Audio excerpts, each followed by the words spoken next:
it's just like a new park again, and everybody loves coming here. I mean, you hear about it everywhere. I'm curious to see, you know, what else will happen to the zoo in the future. I can't believe it's Winnipeg. It's like Alice in Wonderland or something like that. Finally, some money being put into this. It's a place that we can enjoy with our families because there's a reason to come here now. Oh, we can't wait to see the new polar bear exhibit, and the butterfly garden's really neat, and Toucan Ridge. It's all really cool. This park alone brings a sense of brightness, a sense of inspiration, so this is great.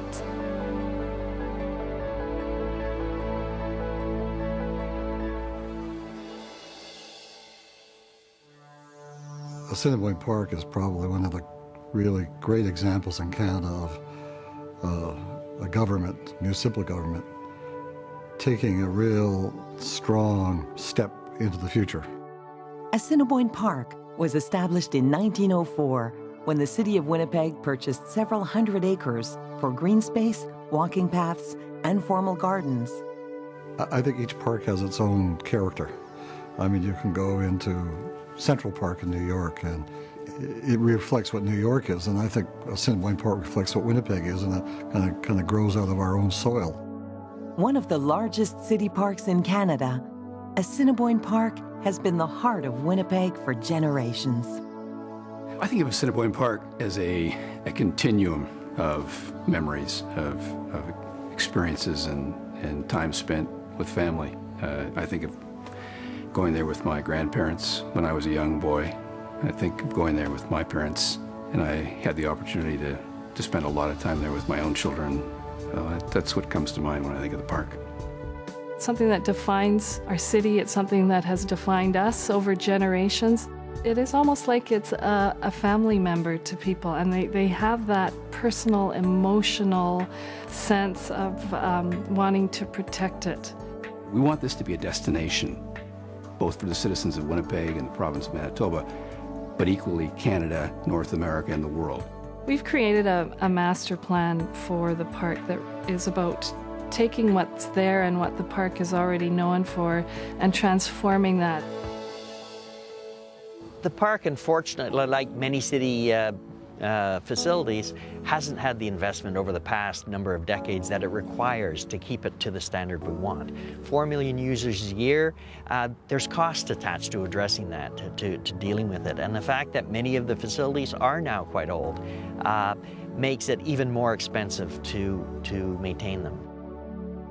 Assiniboine Park Conservancy was formed to manage park operations, improve facilities, and upgrade park infrastructure. As a not-for-profit, we're able to go out and raise private money, corporate money, foundation money, offer tax receipts, and coordinate all of that activity that the city could never do. It allows us to pursue a very different vision for the future of the park. We've opened several new facilities. We've strived to be world-class in what we've done, and we've had a tremendous response from the community. So really starting in May, June of 2010, the heart of the park was the first priority for us. The nature playground and children's garden far exceeded our wildest expectations. The duck pond expansion and the opportunity to watch the geese on the pond in the fall as they're gathering in the city. To go to the Qualico Family Center, have a meal with the family, or the Fireplace Lounge for a hot chocolate to warm up. It's given that center of the park a real purpose, a real focus. So that's been the start. Assiniboine Park Zoo's been here for 107 years, so it's one of the oldest facilities around. It became very obvious that the zoo was in need, in some cases some desperate need of some upgrading and improvements and even brand new facilities. The dramatic new zoo welcomes guests with a prairie landscape exhibit that features the animals of the region and includes wetlands and snake dens. A boreal forest exhibit shows the diversity of creatures that call the forest home. When the visitor comes to the zoo, it's going to be totally different. This is going to be a highly immersive exhibit environment where you're feeling the environment, you're feeling the animals, you're feeling the atmosphere. You'll see the animals as if they're really in their habitat that's recreated, and the animals will be acting naturally in each one of their exhibits. You feel like you're actually there with the animal. And we want to invoke that type of personal sort of relationship with people and the animals. The visitor's experience culminates in Journey to Churchill, a stunning 4-season Arctic exhibit with species from Canada's north.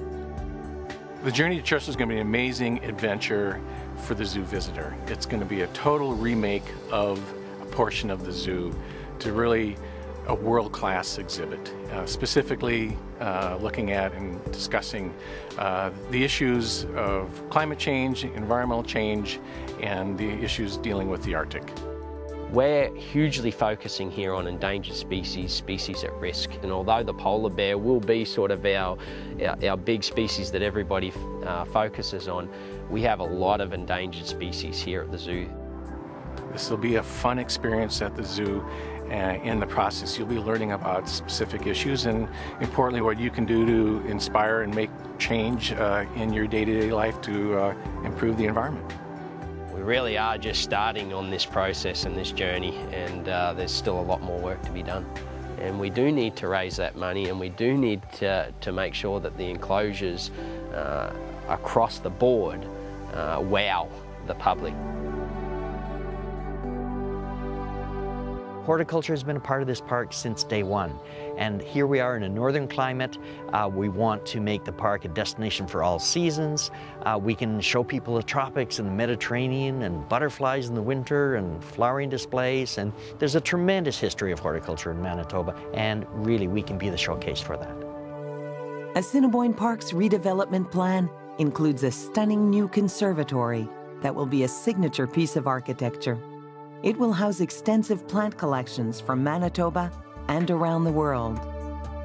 It's a facility that wants to be in use 200 nights a year for different functions. It wants to be almost a community gathering place that serves so many different needs, some of them not related to horticulture at all. The new conservatory will complete the park's transformation and provide year-round enjoyment. At the end of the day, the zoo will anchor one end of the park, the conservatory will anchor the other end, and you'll have that 4 million annual users is going to grow and grow and grow, and every time you come to the park, it's going to be for a totally different purpose. The park has given us a lot, and it's time that we gave back to it our very best ideas and our very best effort. We've done some really, really spectacular things in 2 years, and looking forward, we've just begun. There is so much more coming, so much more that we're going to offer the community, so many more ways in which the community is going to use the park and contribute to the park and contribute to our success. And how can you help but be excited about that? This is something that really is an investment in generations. But this is really an opportunity for those to give small, to give big, to really give back to the community, to the zoo. And we will not only accomplish building and rebuilding the park, but we'll help rebuild the community. I'm incredibly excited about this. It's like having the opportunity to bring new life to an old friend. And how often do you have an opportunity to do that?